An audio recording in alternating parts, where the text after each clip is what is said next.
What's up, YT? Welcome back to IG, Israelite Global. It's your favorite narrator, Rob.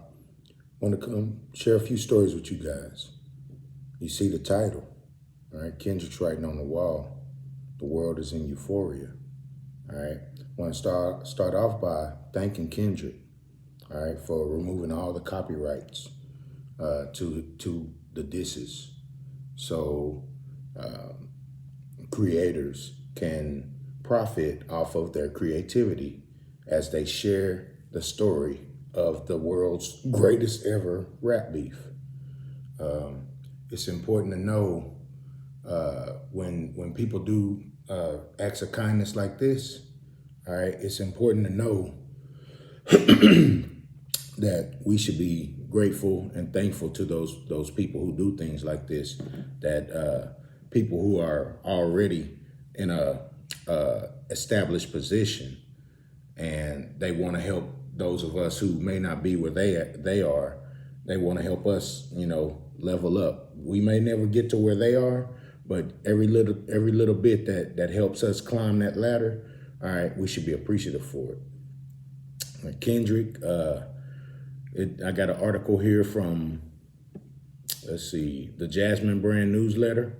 Says Kendrick Lamar reportedly removes copyright claims for content creators reacting to his Drake diss records.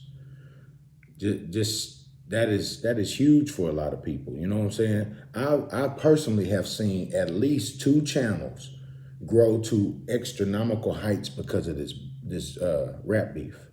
All right. Now my channel, I've been getting shadow banned because I claim to be an Israelite, but I mean it is what it is. I'm gonna report the news, and I'm gonna report on the different current events out there, the different things that I think are affecting Israelites. You know what I'm saying? Things that I think we should either know about or be paying attention to. You know what I'm saying? And Kendrick, he calls himself an Israelite, so I need, I feel like I need to be, reporting on the things that he's saying, the things that he's doing, excuse me, and some of the moves that I think he's making and why I think he's making those moves. Now, he's not the only one, you know what I'm saying? And everybody ain't an Israelite. I understand that. I get that, all right? But at the end of the day, if you black, you know what I'm saying, there's a chance that I'm going to report on that if you in the news. So if you out there doing dirt, you might end up being on Israelite Global, you know what I'm saying? And if you're doing good, you might end up being on Israelite Global. But it says here, as Drake and Kendrick Lamar have recently reignited their years-long beef, creators are seizing a moment to craft compelling content. YouTube, TikTok, and other video sharing platforms have been filled with creators weighing in on the drama between the Toronto and Compton natives. People making reaction videos is nothing new. However, what is different this time around is the public can allegedly make a few extra bucks off of their opinions on the Kendrick Lamar and Drake drama. All right. According to an X post, X formerly known as Twitter, from internet star Josh Your Age, a prominent streamer and YouTuber, Kendrick Lamar has reportedly waived copyright claims from his diss records aimed at Drake. This allows creators to earn financial compensation from their reactions to the tracks. All right, so because of that, I want to tell Kendrick personally, thank you, bro. So hey, and throughout this whole rap beef, I was rocking with you. I was Team Kendrick. And you know what I'm saying? I just think you was lyrically better. I think you're more creative. You know what I'm saying? So plus you're an Israelite. So that's, you know what I'm saying? That's 3 pluses right there. So I had to rock with the guy, you know what I'm saying? So that's just it, man. You won. So shit, I'm riding with a winner. You know what I'm saying? There's millions of people now riding with a winner. We see what you did to that boy Drake. Ain't been nothing nice. Drake ain't never gonna be able to recover from this. Now I ain't saying that his fame is gonna go away, and I ain't saying that he can't bounce back and have some success. But I am saying it's been proven that he not like us. He is not the established part of the culture. He is not who we want our kids looking up to. Now, I ain't saying Kendrick is, just a rose and a cup of ice cream in this. Some of Kendrick's lyrics I might not want in none of my grandbaby's ears, but at the same time, at least he telling the truth, and at least he's speaking to issues that are in our culture. Man, y'all go listen to Mr. Morale and the Big Steppers, man. I mean, how many people y'all know on records talking about molestation? How many black artists talking about molestation? That is something that needs to be talked about in our culture, because it happens. You know what I'm saying? So it is what it is on that. But thank you, Kendrick. All right. Some of my post-battle thoughts, because I think the battle's over. I'll start here.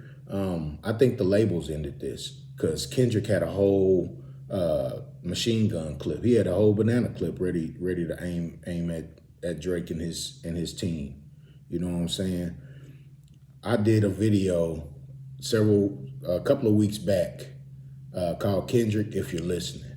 And I think Kendrick was listening. And I think Kendrick had even more ideas. I had 5 things that I thought he should do to win the beef. And he did 4 of them. You know what I'm saying? He did at least 3 of them. And I think the fourth I'm talking about is do an EP. I think he was going to do an album. You know what I'm saying? So Kendrick already had this thing in the tuck. I really believe he baited Drake, and I think he definitely ended up establishing himself as the GOAT, as this generation's GOAT. I like to look at the all-time greatest rapper ever, issue in tiers. So Kendrick is now up in that top tier. I got Drake in the tier below that, you know what I'm saying? Because he don't write all his stuff, y'all, and that counts. Drake don't write all his stuff, and that counts, all right? So some more post-battle thoughts. I think the biggest thing that a lot of people aren't reporting on in this is that Kendrick wasn't just going at Drake. Kendrick was going at the industry. Kendrick told the industry, F the industry. You know what I'm saying? I'm going to expose you for not being the tightest in our culture. I'm going to expose you for not being the realest in our culture because you're not from our culture. That's what he was telling Drake. But he was also telling the people who run the industry, y'all not like us either. All right. And I think that's the biggest takeaway that a lot of people aren't reporting on, and a lot of people, they know what Kendrick was saying. They don't want to touch that topic though, because it'll ruin their spins. You know what I'm saying? It is what it is. All right. Next story. And I'm not done with the last thing I'm gonna end on is something Kendrick and Drake related as well. But I'm not done with Kendrick and Drake, but I want to get into a few other different stories real quick. I want to look at this Candace Owens versus Ben Shapiro thing. All right. I'm on the New York Post, and just something going on with Candace Owens and Ben Shapiro. We know who Ben Shapiro. Well, if you don't know who Ben Shapiro is, look it up. Very, very, very political and very, very, very non-Israelite. I'll just say it like that. Candace Owens, we know she's married to a white man. We know she's very political as well, but she actually likes politics, and she thinks that she think everything is Democrat related. You know what I'm saying? I think the Democrats and the Republicans are not for us. You know what I'm saying? So we shouldn't be dealing with either party. All right. We should be kind of just trying to manage our own cultural issues and not allow political parties and government entities to interfere with us, policing us. You know what I'm saying? But Candace is in she's in a little pickle now. You know what I'm saying? It says Daily Wire obtains gag order against Candace Owens despite Ben Shapiro wanting debate. This is from a report. All right. It says the right-leaning news and commentary site Daily Wire obtained a gag order against former host Candace Owens, despite co-founder Ben Shapiro claiming he wanted to publicly debate her about Israel and anti-Semitism, according to the report. All right, the Daily Wire secretly sought to muzzle Owens through a private arbitrator after she left the company in March, wrote Pulitzer Prize-winning journalist Glenn Greenwald in his local's newsletter on Thursday. The gag order was approved as Shapiro and Daily Wire CEO Jeremy Bowen were publicly negotiating with Owens on an agreed-upon venue, date, and time for a debate that had been widely anticipated by readers and viewers on social media. I would have watched that debate, all right? But here we go with the, back up here to, they were going to debate about Israel and anti-Semitism. Israel and anti-Semitism keep on coming up, all right? This is something we got to be paying attention to because it's going to affect us. It's going to affect black people, all right? This stuff, and it's clear that we see the things are in motion. You know what I'm saying? We see these different entities claiming stake on certain things and putting their foot down and drawing a line in the sand. And we, every time they draw a line in the sand, we just stand at the line. You know what I'm saying? And then they'll push us backwards and draw a new line in the sand, and we just stand at the line. And then they'll push us backwards, they'll force us backwards, and then they'll draw a new line in the sand, all right? And we've lost all this ground, and we just keep standing at the line instead of pushing the line back, all right? And that's what this debate would have done, and they was like, we can't let that debate happen. Too many people watched Candace. When she left us, too many black people watched her, even though she's married to a white man. Too many black people was listening to her make sense of most of the things she was talking about. She made a lot of sense on a lot of things. She makes a lot of sense on a lot of things. Now, I don't necessarily agree, with who she marries and all that stuff, but I do also understand that in this modern age, people can do what they want to do in this modern age. But we know, you know what I'm saying, that in times of reset, things get refixed. You know what I'm saying? And a reset is coming. You know what I'm saying? Things get redone and reworked in a reset, and a reset is coming. And a lot of people gonna end up being on the wrong side of history, if you know what I mean. All right. Our next story. I'm gonna keep paying attention to that Candace Owens Ben Shapiro story, because I would love to see her debate him. You know what I'm saying? Regardless of how I feel about her marriage and how I feel about him, and who he's connected to and his background and stuff, I would love to see a debate. And if somebody, if Ye, because Ye is connected to Candace, right?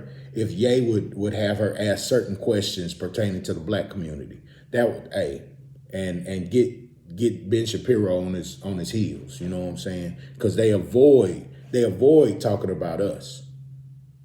They want to always keep the conversation on them and how mistreated they are and how misfortunate they've been in their history. All right. And we got a way different history than them. And y'all know what I'm talking about. All right. All right. So now let's go to this next story. And this is along political lines as well. This is the news website Al Jazeera. It says U.S. House passes controversial bill that expands definition of anti-Semitism. It says the United States House of Representatives has overwhelmingly passed a bill that would expand the federal definition of anti-Semitism, despite opposition from civil liberties groups. The bill passed the House on Wednesday by a margin of 320 to 91, and it is largely seen as a reenaction to the ongoing anti-war protests unfolding on U.S. university campuses. It now goes to the Senate for consideration. Let me read this. If the bill were to become law, it would codify a definition of anti-Semitism created by the International Holocaust Remembrance Alliance in Title VI of the Civil Rights Act of 1964. All right, so basically, they're taking something that we fought for, all right, and they're reestablishing their they're reestablishing their guidelines and their jurisdictions within what we established in 1964 when blacks was fighting for equal rights and blacks was fighting for just to be equal. What they're doing is they're superimposing that, and they're going to be able to use anti-Semitism in a way that puts them above the status of a regular American. Think about that. They're saying we're more special than all the rest of y'all. Is that what we want this country to come to? Hey, y'all prescribing to all this stuff, man. Listen, if we so-called equal, all right, that shouldn't be getting passed in such a manner, man. There's an agenda behind this. All right. It's getting crazy.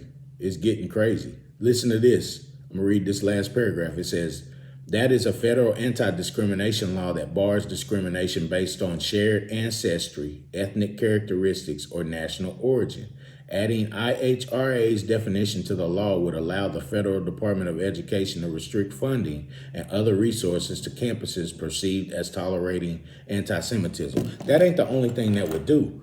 People would be able to go to court and they could use that law, all right, to attack your freedom of speech. They could use that law to attack your freedom of religion. They could use that law to attack your right to bear arms. All they'd have to do is say, he's a hate group. She's a hate group because she said this about us. How many black people, all right, how many Israelites would be able to go put a bill in front of they representative in they state or they senator in their state and say, we need this passed, all right, because we've been, they've been treating us wrong. They've been talking bad about us. They've been treating us wrong, and they imagine if the word nigger, nigger did that for us. Imagine if we could push that. What that would do to people. They would never pass anything like that. But this overwhelmingly gets through the House. You gotta see the writing on the wall, man. They trying to turn America into Israel. Think about it. All right. Next story. Then that leads me into this right here. DJ Vlad, Detective Vlad, back in the news. All right, check this out. This is from Black Enterprise. All right, celebrity news. It says, after DJ Vlad calls for Black Princeton professor's job, Black Twitter pulls up. All right, says DJ Vlad, who has been criticized for his role in hip hop media over the way that rappers who do interviews for his platform have a tendency to get charged with crimes after appearing on his show. They calling it out on here. Me saying Detective Vlad ain't even, it ain't even just me being funny. It's, a lot of us melanated folks see it. You know what I'm saying? It says, went after Morgan Jerkins, an author, Princeton University professor, and the niece of Rodney Darkchild Jerkins, after she took exception to DJ Vlad inserting himself into the feud between Drake and Kendrick Lamar. All right, this is what started it all. DJ Vlad said, Kendrick's Not Like Us needed a better mix. It takes away from the song. All right. Morgan Jerkins responded on his Twitter. This is on X, on Twitter. It says, you are white. This is a black folk affair. And he got mad. So paraphrasing, because he made a bunch of posts.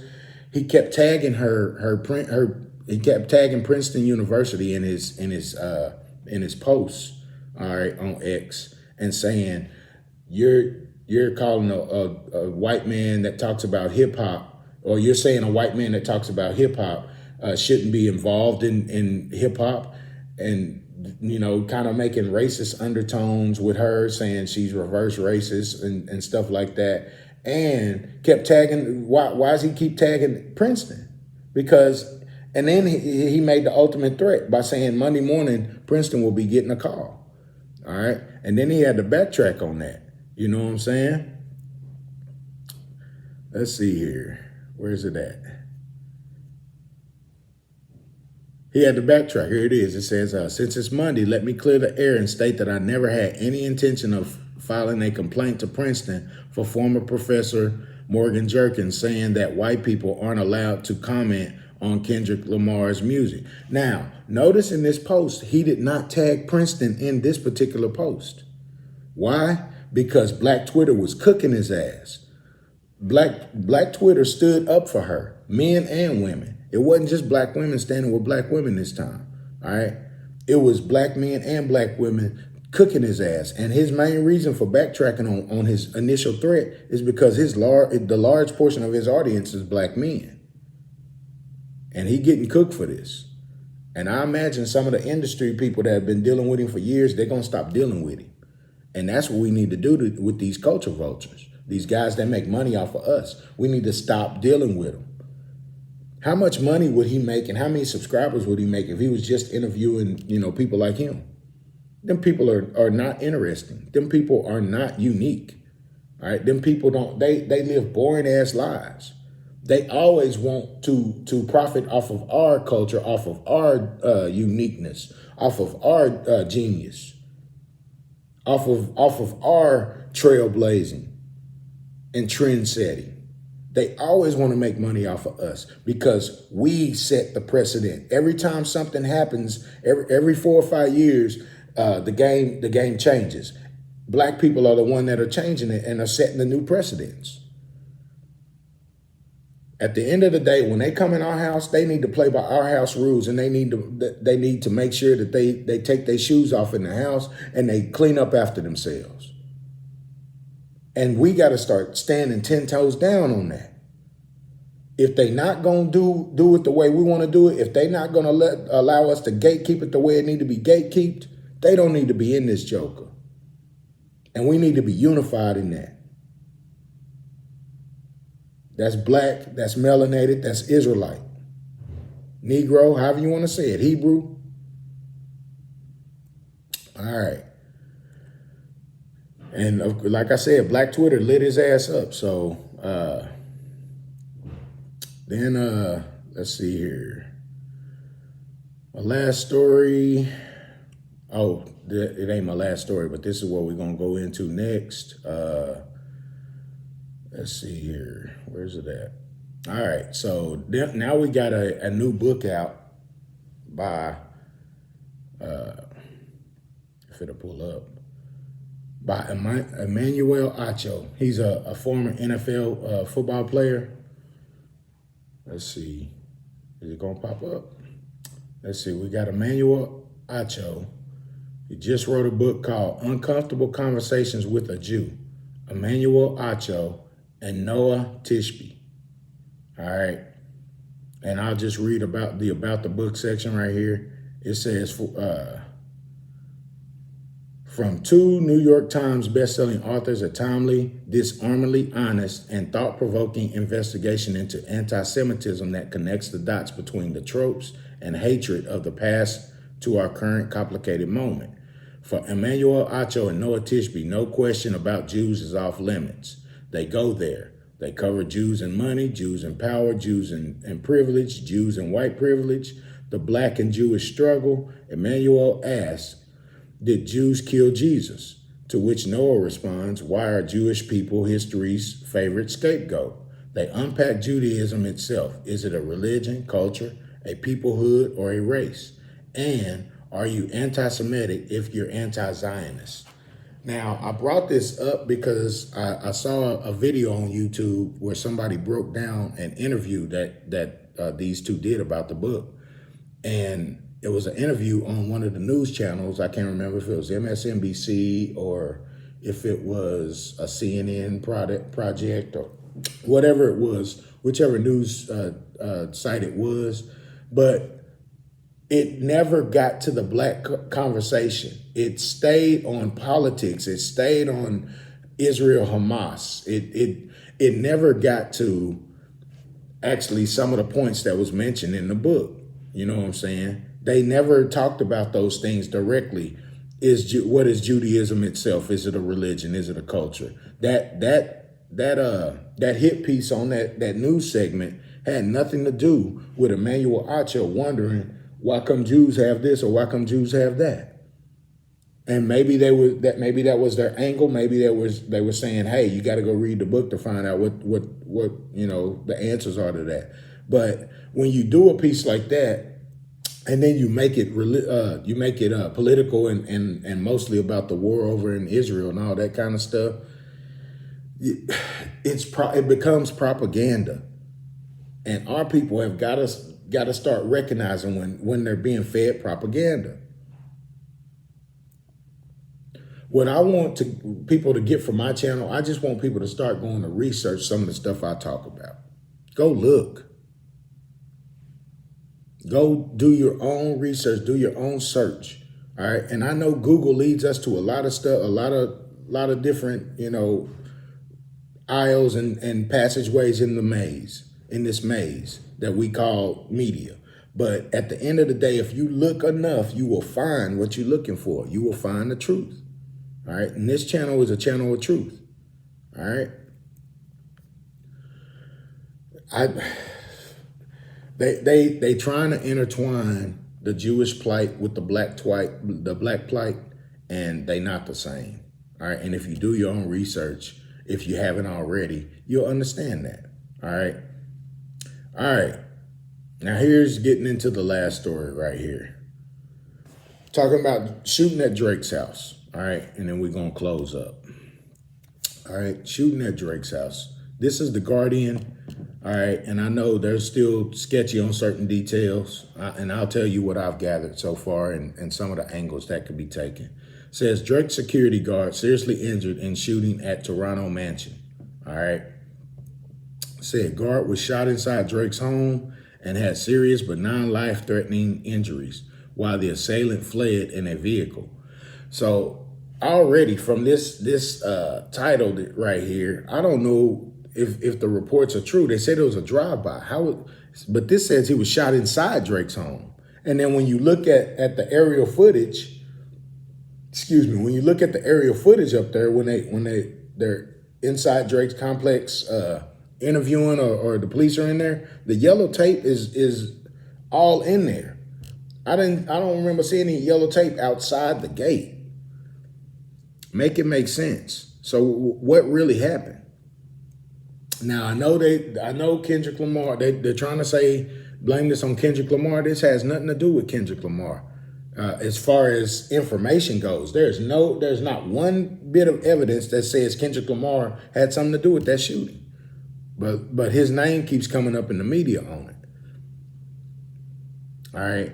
Now, what is not being as published in the media is the beef between Drake's OVO camp and between The Weeknd, another Canadian super artist. All right, The Weeknd is huge all over the world. Well, his camp, all right, and Drake's camp are beefing with each other. They don't like each other. I mean, bodyguards is getting robbed. You know what I'm saying? Drake just had a bodyguard shot in the chest. Weeknd's manager bodyguard got shot in the chest at his home, but that's not heavily reported in the news. All right. Says right here, it says a security guard at the mansion of Canadian hip hop artist Drake has been seriously injured in a shooting outside the musician's Toronto home. It says the victim, an adult male, was rushed to a Toronto hospital with serious but non-life-threatening injuries following the shooting early on Tuesday morning. So if it's non-life-threatening, he didn't get shot in the head or the chest. He didn't get shot in an organ. So where did he get shot at? And how? They saying it's a drive-by. All right. Kendrick had in a multitude of lyrics that he was using people within Drake's camp to get information. Maybe they shot him for it. That's a rumor. That's pure speculation, and that is just alleged. That is not a fact right there.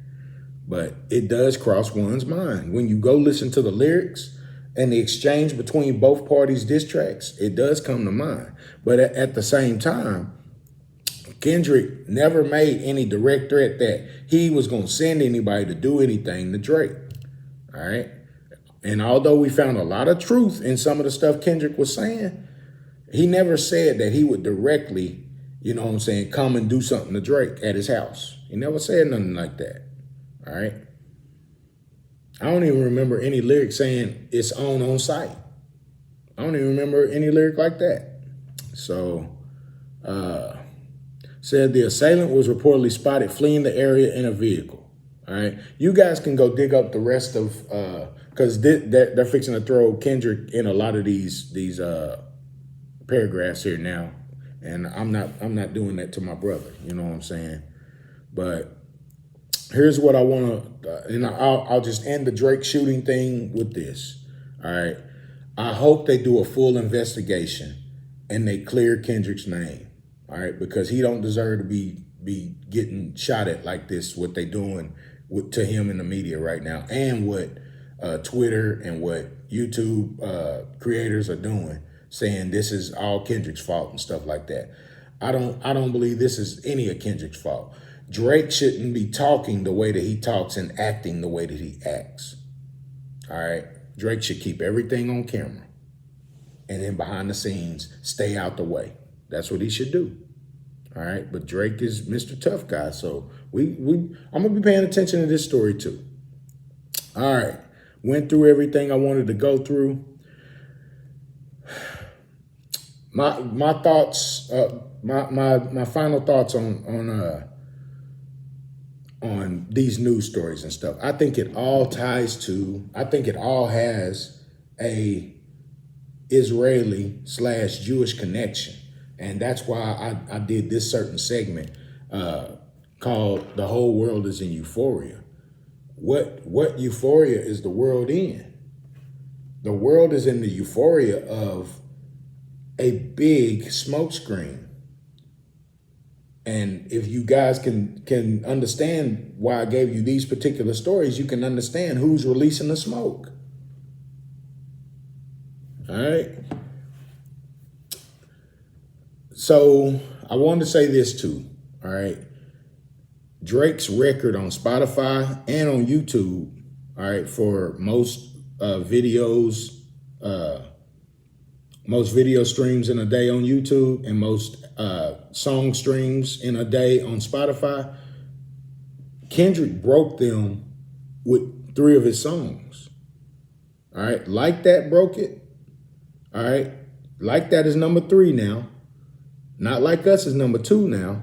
And Euphoria is number 1. Euphoria is number 1 on both platforms. And it broke Drake's record. How ironic. At the end of the day, you got to notice something. The people is siding with Kendrick because they know Drake been moving weird for years. All right. Drake been moving sketchy for years. And the people is siding with Kendrick. Kendrick keeps a lot of his life private. He's got a ton of interviews on YouTube and stuff, but he don't tell nothing significant in his life. He answers questions very thoughtfully. You know what I'm saying? And he don't feed the people no bullshit. But he's very private. And I think the way he's done his career, where he does an album, then he does a world tour for a year, then he sits it out. He sits out for the next 2 to 3 to 4 years before he drops his next project. He's very selective with his features, all right, with other people's projects, other people's songs and stuff. And that's the way I think a black artist should move, all right? And if we continue to stay stuck in their system, we'll continue to stay down and be looked upon as the less of that system, all right? I don't have any problem with if Kendrick and guys like him decide to start their own platforms and stuff. They can do that. Blacks can have their own Spotify. Blacks can have their own YouTube. All right. All it takes is guys coming together and doing it. All right, we live in an age now where I think a Tulsa race riot situation wouldn't be allowed to happen. Who knows though? You know, maybe I'm tweaking. I don't know. But if you guys enjoyed the episode, I appreciate you guys stopping by. Hey, hit that like for me, for the algorithm and for the culture. All right. Make sure you hit that subscribe button and hit that notification bell so you don't miss anything I drop. I intend to start dropping either every day or every other day, something. All right. That's interesting that you guys need to see. All right. And then lastly, if you would, hit me up in the comments and let me know what you thought about this video and what maybe tell me what are some of the angles you would like to see me hit. All right. All right. I'm trying to grow the channel. Give a brother the HBO special. All right. Help a brother out. All right. Trying to get to 1,000 subscribers by the end of the summer. All right. And it's viewers like you that'll help me get there. All right. Appreciate your time and watching. All right. Just know I'm very grateful that you guys stopped by and hung out with me. All right.